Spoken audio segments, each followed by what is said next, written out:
What is your gift?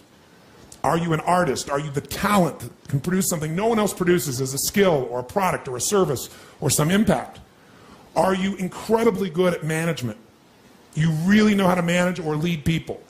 Are you an extraordinary entrepreneur that can take that gigantic gut load of risk and can create the vision and attract the talent that you need and the managers and leaders? You may have all three abilities, but which one really fulfills you the most is going to be the critical question.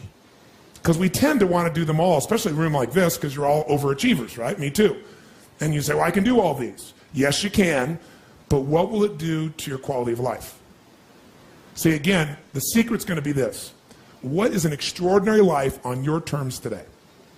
Getting clear about that. At this stage of life, where you are, where you want to go. And I'll give you an example. I had the privilege of spending some time this last Easter. It happened to be that weekend. I got invited by the Dalai Lama for a really intimate group of people. They had a large conference, but initial meeting the day before was with about 45, maybe 50 people. And who was invited were a group of leaders from around the world in different areas, but primarily the people that were invited that were leaders in the Muslim world, leaders from the Christian world, and leaders from the Jewish world, called together by Dalai Lama in San Francisco. And so I got to sit in this room and really mostly witness, because I wasn't one of those leaders of one of those great traditions, obviously. But the interesting thing was watching these people, and we're together on the weekend of Easter, the birth of Muhammad, and Passover.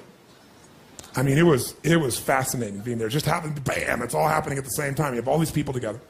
And the Dalai Lama is a really magnificent man, regardless of one's religious beliefs. You know, anyone who can be an experience where everything in his life was taken from him, and yet still find a way to have a sense of meaning and be fulfilled and not be angry and rageful. I mean, imagine your family being murdered. Imagine your country being taken from you.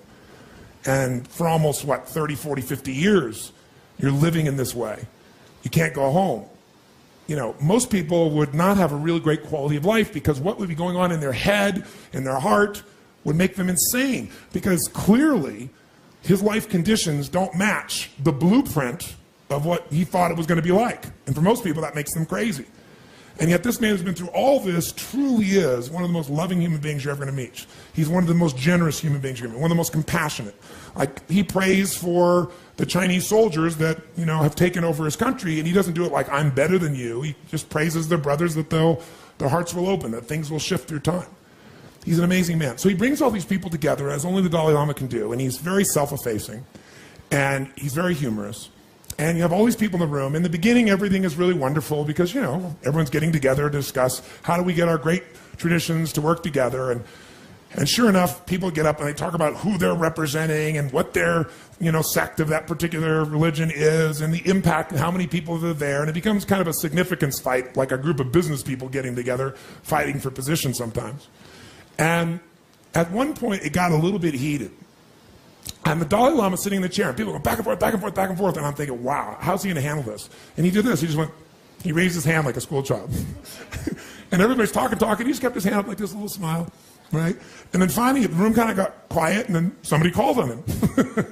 And he said, Your Holiness, and he said, we all represent such magnificent traditions. We represent millions, hundreds of millions of people around the world. And he said, we'd all have to agree that at the core, all these people, regardless of the tradition they're following, they have certain things in common as human beings, as brothers and sisters of humanity. And he said, I would say and suggest that what they all want, regardless of their tradition, is one thing: to be happy. Isn't that why they're doing all this? They want to be happy. They want to have their children be happy. They want to have a sense of fulfillment. They just want to feel like their life has that experience of joy or pleasure or fulfillment. Isn't that what everybody wants? And he said, so maybe we should focus on the common elements that will bring happiness to all people. We can find them in all our traditions. Maybe that's the direction we should go with this conference. And you could just see, like, all these heads, very proud heads in some cases, nodding their heads like crazy. And I thought, God, how beautiful and how simple. That's why you really came here, my friends. That's why you're participating in this program. At some level, you have a blueprint, a mindset, a belief system, a philosophy, a set of values that says, if I master this thing called my life or my enterprise, then I'll have this great feeling. But what's really interesting about life, I believe that extraordinary life, however you define it, has two master skills to it. The first skill is the science of achievement. Most of you in this room have achieved enormously at various levels of business, or as an individual artist or talent, or as an entrepreneur, or as a manager or leader, as an investor. I mean, everybody in this room, most of you in this room, have really hit the jackpot by most of the world's standards, even though most of you think it's still not enough. But the science of achievement is a skill. It is a science. There are laws. So achievement, even this course, to me, that achievement is, business is a spiritual game. That's what I believe. It's a spiritual practice. A lot of people think it's business. Oh, that's money. That's this horrible thing over there. And that's one of the reasons that they never get really passionate about it. I'm a very spiritually driven, purpose-driven man. But the reason I love business is I see business as the ability to take the invisible and make it visible. I think that is what spirituality and creation is. It's about how can I find the gift I have to give the world? And how can I give it in a way that truly adds value? Not I think adds value, but the people receiving it, they vote with their feet and say, this truly makes a difference in my life. This is something I value. And then because they become a customer again. Because they're thrilled with it. Because they become a raving fan, not just a satisfied customer. Satisfied customers will leave you. Raving fans will stick with you. How many of you here, when I say the word, let's say, Microsoft, give me the emotion with sound that you associate with Microsoft. Quick, go. Go ahead. If I say Apple, give me the feedback. Apple, do it again. No, I didn't lead you in any way. Apple made every mistake they could possibly make to go out of business. I remember, when Apple started not making any software and they changed the business, and everybody in my company came to me and said, we've got to go, because it was early in our company's history, we've got to go to Windows. I go, Windows is a piece of crap. I mean, it's a poor copy of this. That's absurd. But there was no software, and so everyone in my company went there, but I hung on to my Apple. Because people that had association to Apple are raving fans. They stuck by it, and now they got their iPods, and now they've got, their magnificent computers, and they know they got the best computers in the world. They just smile and laugh. But you notice, when most people associate to Microsoft, even though it's the biggest player in the world, you can just hear by the emotion, Some people get pissy about it. Very few people you'll ever meet that are pissy about Apple, except people from Microsoft. The point is, one is a satisfied customer at best, the other's a raving fan. If you're going to play the spiritual game of business, the spiritual practice, think about how fast can I take what I envision and make it real? How can I find my form of service, my gift, and give it in a way that is most impactful? That's really what this is really all about. Now, the second, and remember I said this is a science to achieve, and we're going to go through that science. How do we create a sustainable system that makes that happen? But the second skill of life is less focused on, and if you're going to have not only management, but create and grow an extraordinary life, you've got to master the second. And that second master skill is the art of fulfillment. The art of fulfillment. And the art of fulfillment, I call it an art because art is like what one person thinks is beautiful, somebody else may think is ugly. But what you have to be able to do is find out what is it for you that's going to fulfill you. And I'll tell you there's two primary elements to that. You've got to figure out what is your gift that's going to give you a sense of meaning, because you can't be fulfilled without a sense of contribution. You can feel happy. Happiness for most people is temporary. It's like pleasure. Eat a chocolate cake, make love, score a point in the game, get the trophy, take your business to the highest level, make the money. There's a moment in which, or maybe a day or an hour, or I don't know how long it lasts for you, but when you achieve those results, will you feel happy? How many know what I'm talking about here? Say I. And how long does it last? I can remember a day when I was on stage. I was in New York City. I was doing what I loved. I was, giving an event, and there was 18,000 people. And I was in the mode of doing what I love, going for it, full tilt. And during one of the stretch breaks, somebody ran up to me and told me our company went public that day, and I made $400 million that day. And I remember, wow, I thought, that is so cool. And then I just went right back to what I was doing, which is what I love most, which is serving people, my passion, lighting people up, feeling it. And then I went home, and I said, oh yeah, God, it's unbelievable, I made $400 million. What's for lunch? And I'm not saying that you know, in a cutesy way or an arrogant way. It's just like what you would have thought would be like the most unbelievable thing. That wasn't as fulfilling as my art, you know, my core gift being given. It was wonderful. And it's a good thing because later on, it was an internet company and I saw quite a bit of drop in that company, like about 90%, you know, 85%. And so I wasn't completely attached. I wasn't happy about losing that by any stretch. But my identity wasn't tied to it. So it was a hit. It wasn't thrilling. But I knew, hey, if I've done this, I can do it again. What have I learned from this process? But my gift was still there. I bring that up because you got to find out what your gift is. And many of you know what it is, and many of you think you know what it is. Remember, what makes you successful, what makes you fulfilled, may be two different things. So success without fulfillment, that's called failure. If you know somebody who's got everything they thought they wanted, and they're not fulfilled, they got a real problem. So what's going to make you fulfilled? Finding your gift, contribution. Life's not about me, it's about we. If we feel like we're contributing to someone else, then we don't just get something, we become something. And what you get never makes you happy long term. Who you become makes you very happy or very sad. So part of that art of fulfillment is, what's my contribution? The second part of it is appreciation. Some of you are contributing, but you're not taking the time to really appreciate. You're not noticing. So the art of fulfillment comes from contribution and appreciation.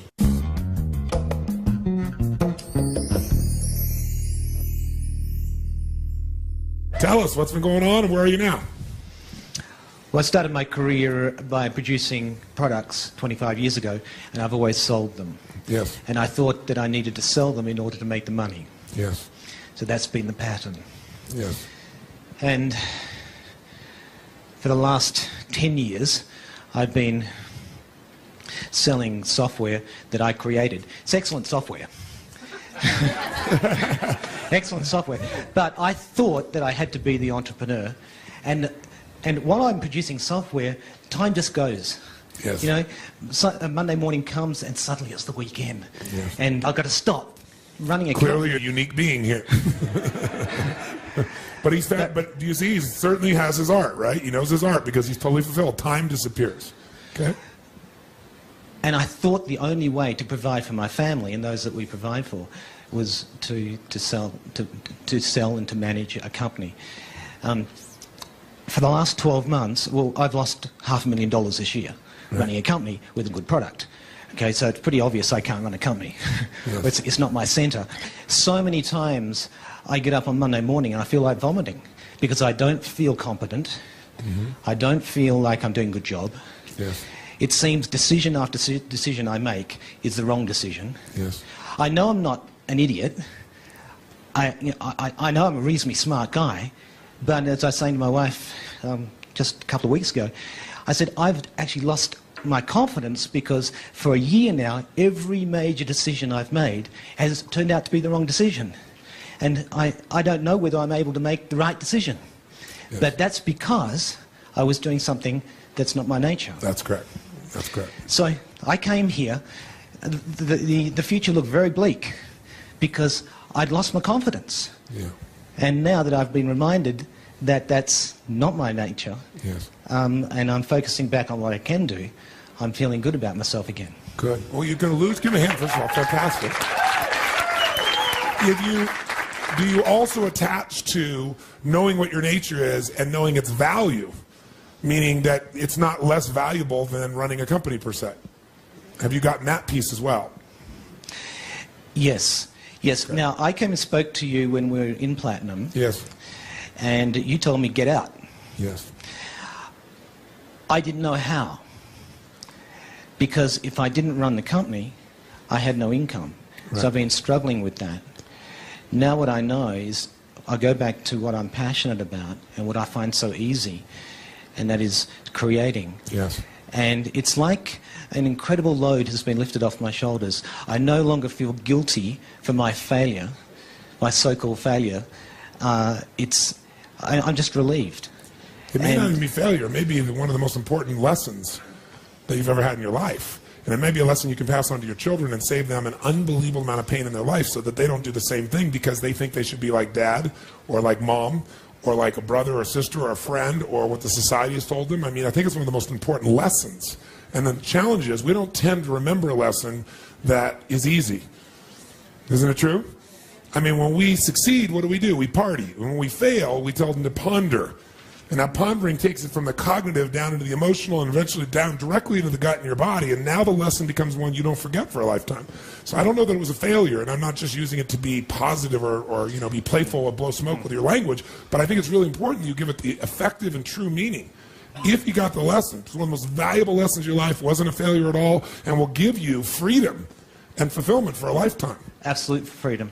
And this is 25 years down the track. Yes. And for a decade, I've been doing that which I hate. I'm passionately hating what I do. I talk about live with passion. I have passionately detested what I've been doing, but I didn't see a way out. I felt trapped. So how are you going to do it now? What are you going to do differently? You're going to go back and you're going to embrace your gift. And are you going to sell the company? Are you going to partner with somebody? Are you going to work for a company and just take the income and have the freedom? What are you going to do? What's the route that you're going to take? Do you know yet? That's a very good question. I haven't figured that out. Okay. But I do know the outcome, and that is I'll be spending my time in creation. Perfect. So the future is bright, whereas I came here, I was a mess. I was stressed out and I've never been so stressed in my life as I have been in the last 6 months. Well, now you're not going to be, so think about what life will be for the next 10 years plus. Give him a big hand. Yay. Thank you, Tony.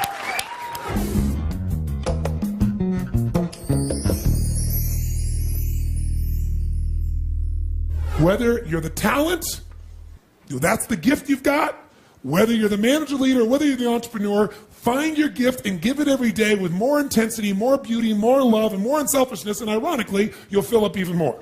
You'll feel more love and joy and happiness because you'll love yourself, for God's sakes, regardless of what other people do. And it won't be an ego love yourself where you're lying to yourself so you can make other people think you're a certain way. It'll be you connecting with you. And when you connect with you, it's very easy to connect with the real part of other people. That's what life enterprise management is. I'll give it to you. 3,000-year-old simple phrase. Know thyself.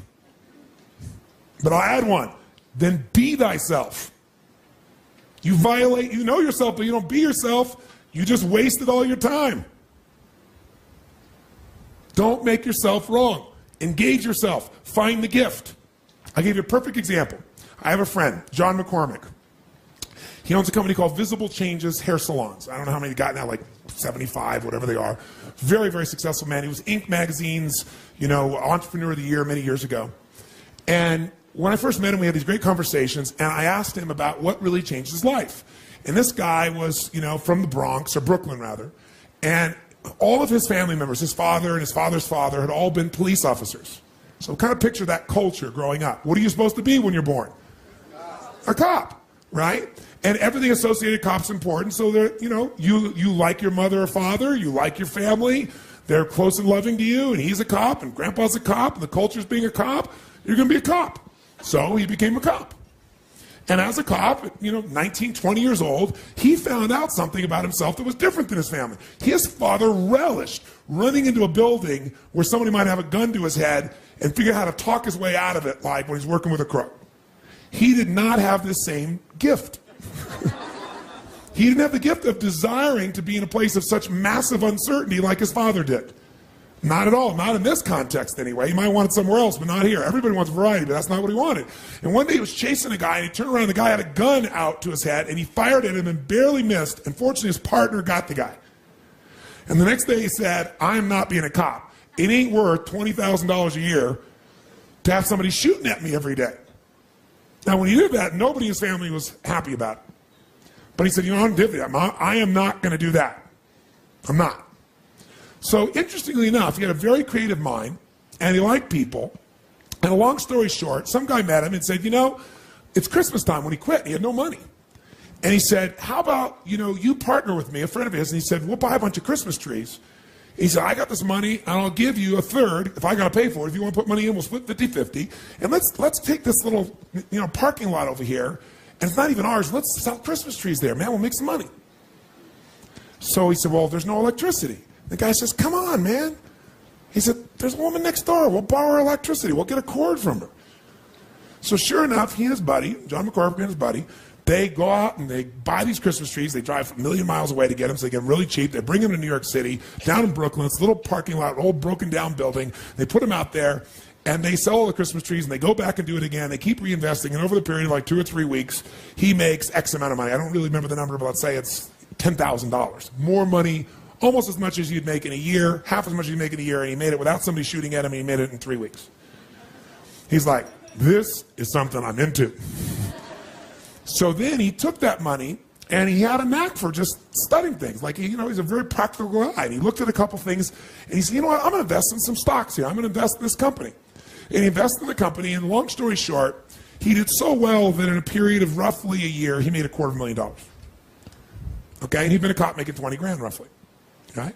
So now he is flying high, and he's doing so well that the guy who is his stockbroker says to him, man, you're incredibly good. You ought to do this for a living. So he introduces him to his boss, and sure enough, he gets a Series 7 license, and now he's a stockbroker. What a change. As a stockbroker, he's picking these deals, and he does really, really well, and he makes almost $1 million in the next 12 months. He does most of it on his own stock picking. He makes some of it on the selling. But he's less more interested in picking. He's like really good at pattern recognition is the bottom line. And so sure enough, he does this thing, and all of a sudden, his ego is out of control. He buys a brand new limousine, his own personal limousine, and hires a person to drive him. He goes out partying every night, and the woman who loves him, he just blows her off, and he starts chasing every woman that exists there. And everything is wonderful in his life until one day, who knows what happens? The market crashes, and sure enough, as the market starts to crash, specifically his stocks crash is the most important thing, and he loses everything. Now he's losing everything, but now he's down to pennies again. He's down to like $5,000, and of course he throws all that down too, and he misses there, and he's like, oh, if I could just get some money, I can do it. So he convinces a bank, based on the money he's earned in the last year, to loan him money. And the next thing you know it, he's $250,000 in the hole, owns nothing, his car is repossessed, all his friends disappear, because they weren't really his friends, they were just people that were getting resources from him, and he's completely alone. And now he wants to kill himself. Because, contrast, I've been a millionaire in a year, and I've had everything, and I have no friends, I have no car, I have no home, I have no direction, I don't have a college degree, I'm humiliated, I'm destroyed. So he goes to the beach, right near the pier. And he's sitting on the beach, and he's looking at that, and he's planning how he's going to do it. Like, do I tie a rock to myself, and jump off the pier? He can't live this way anymore. He thinks he can't deal with it. He is what you would call stuck. Right? With a capital S. And as he's sitting there, and just looking out and all this anger and intensity and stuckness inside, instead of engaging, he's just living in it. And this old guy, probably 70 years old, comes walking by and he goes, the ship. And he looks up and he goes, Sonny, looks at the boy, the ship. Your ship ain't coming in. There's a sandbar there. It can't come in. You got to go out to your ship. And he said, well, what are you talking about, old man? He goes, your ship, it ain't going to come in for you. You got to go out to it. Now, obviously, this old man saw what this young man, 25 years old, was doing in his head. It was obviously on his face. And he said, so tell me, why the long face? He said, you really want to know? And so sure enough, John dumped the whole load on him. His upbringing, Brooklyn, growing up, people shooting at him, quitting the police force, the Christmas tree story, right? Making the money in stocks, $250,000, making $1 million, becoming a stockbroker, losing it all, borrowing money from the bank, and now he's worth minus $250,000. And frankly, there's not a reason to live. My friends weren't my friends. The one woman I loved, I went out with everybody else. She's around, but I don't feel worthy of her anymore. And he looked at him and said, can you run? He said, what? Can you run? Well, yeah, of course I can run. He said, you think you could beat me in a 100-yard dash? And he looked at him and said, come on, old man. You're probably, 3 times my age? And yeah, I could beat you in a 100-yard dash. He said, you want to bet on it? He said, you sound like you're a betting man. He said, well, what's the bet? $50. $50 I beat you in 100-yard dash. He said, what's the catch? He said, there's no catch. He said, in fact, I'll give you odds 10-1. If you beat me, I'll pay you $500. That's $500 is a lot of money, right? He said, but I want you to go. You got the money? He goes, well, no. He said, meet me tomorrow morning. Come back here at 8:30. We'll have our run. Bring the $50. You beat me in a 100-yard dash?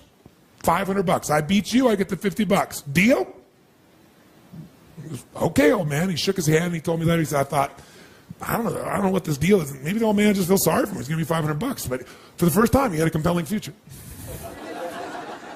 He said the problem is he didn't have $50.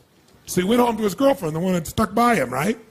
And he told her the story, and she was like skeptical as hell, but she had $50, so she gave it to him. Sure enough, the next morning he shows up at 8:30 in the morning, and he's ready. I'm going to get my $500. You know, that's compelling. That's something to look forward to now. Got a reason to live, at least for a day or two. You know, $500 would be a lot of money again. At least I could, you know, maybe I could invest. I could do something, he said. So he gets there, and sure enough, he's waiting, got to show up. Sure enough, he ends up sitting in the same place, looking at the water, and he goes, ready, Sonny? And he looks up, he goes, yeah. He goes, you got your $50? He goes, yeah. You remember the odds? I said, yeah. 10-1? Yeah, great. He says, now, Sonny, are you strong? Think you could beat me? I said, oh, yeah. He said, now, you ever been to the track? He said, what do you mean? He said, have you ever been to the horse track? He said, yeah. I said, what happens when one horse shows up and he looks a lot stronger than the other horses? He said, well, they handicap him. He said, that's right. He said, so I brought you something.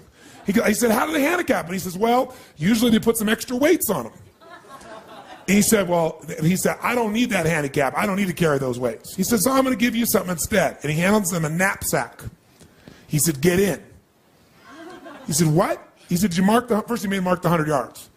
So he marks the 100 yards. He goes, okay. Then he says, okay, the handicap story goes, give him. He hands him a knapsack. He goes, get in. And he said, fine, I'll still beat you. I'll hop faster you down there, old man. He said, you think you're going to beat me? He said, I know. That's why I'm going to give you your second handicap. And he turned him around backwards. That's right. He goes, ready, go. And the old man took off running, and as you guessed, the man beat him easily. So he comes by and he takes the $50 from him. He's going to keep your word? Give me it. He takes the $50 from him. And he said, so what'd you learn? He said, I learned I got gypped and ripped by an old man. He said, that's all you learned? He said, go jump off that bridge. He said, that's all the smarter you are, then you go jump off that bridge. If you're a little smarter than I think you are, you go home and you think about this. You meet me tomorrow morning at 8:30 and we'll have lesson 2. You don't need to bring any money. Just bring the answer to what you just learned. If you give me the right answer, I'll take you to the next level. And John spun out. Walked out of there going, I got conned by an old man. I lost $50 more. I have $250,000 and $50 in debt. Yeah? And it's my girlfriend. I got the $50. He's like, how am I going to tell her that I lost her $50 in a race to an old man? All night long, he's up trying to figure out what the hell you're supposed to have learned from this. Don't trust people. Don't listen to people, right? Because every moment of your life, you got to decide what are you going to focus on and what does it mean and what are you going to do? Is it the end of the beginning? Are you being punished or rewarded? Meaning is where all life is shaped, and you have the power to change the meaning how fast. But you better ask a better question or come up with a better answer. So sure enough, he comes back the next morning. He's thought all night. Sure enough, the guy's there. His name's Abe. Abe's there. He said, okay, young man, what did you learn? He said, well, I guess what I really learned is I lost because I let you make up the rules. He said, I got 2 sons, both went to college. Took them 10 years to figure that out after college. He said, you could be a very wealthy man. And John's eyes lit up. He said, what's the next lesson? He said, well, if you get that lesson, on that one alone, you could become wealthy.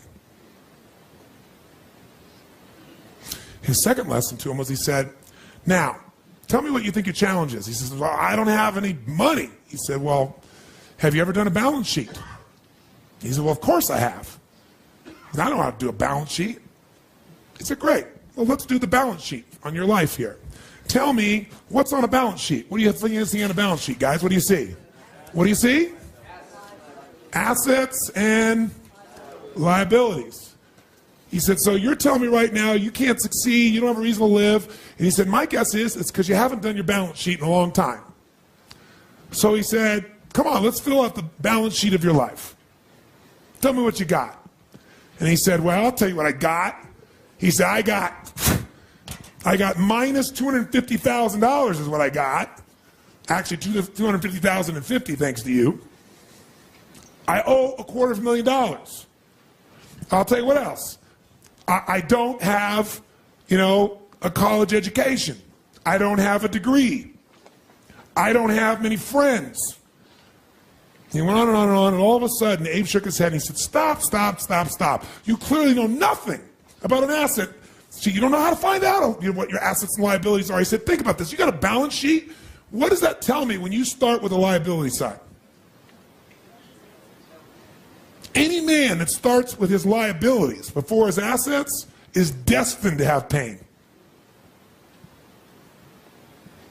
He said, tell me some assets. He goes, I don't have any assets. I don't have any money. He said, come on, you have some assets.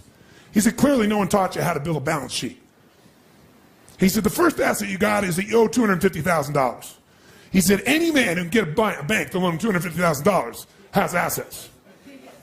He said, so first we got to move it over here. Asset, owe $250,000, which means the bank is invested in me.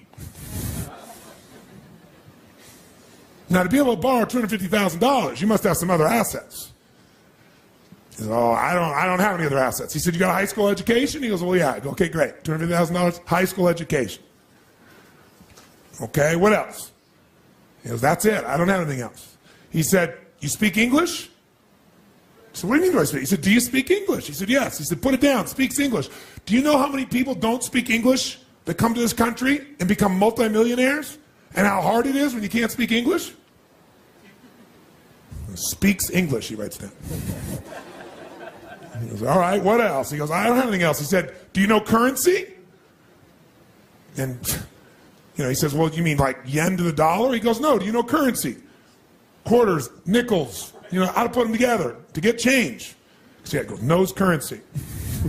And he just kept building this thing and building this thing until there were so many assets and so few liabilities that John got it. He said, do you know your way around town? So what do you mean? Do you know how to get around town? You know how to get from one place to the other. You know people don't know how to do that when they come here? Do you think that's a liability? You have that asset. And you probably know how to do it efficiently. Did you know how many immigrants have come to this country that don't speak English, that don't know how to make currency, that don't know how to get around the city, and became multimillionaires because they're more focused on their assets than their liabilities? Your turn. Make your balance sheet. What's your goal in a balance sheet? To have a lot more what? Than what? Brings a much higher net worth, doesn't it? How do you feel about your business right now? Well, what if, that whole thing, what if, I don't really have resistance to having to run the business, but it's my vehicle. What's the answer to that question, guys? Get a what? Team. If you want to stay in the business, get a team. Be the primary talent. Find somebody else who's the manager leader. Find somebody else who's going to be more the entrepreneurial side of that. Share what can be built. If you have something that is a real talent, or if you have a real management ability, you can attract the other two people. You can find a talent that you can help promote and manage and lead, and you can certainly get somebody to help fund it, take the risk with you on it, and help you innovate it. That's what we're talking about here. Make sense? Does it sound like something that you're committed to really mastering for your life? Yes, no? Yeah. Right, give everybody a big hand. Very nice.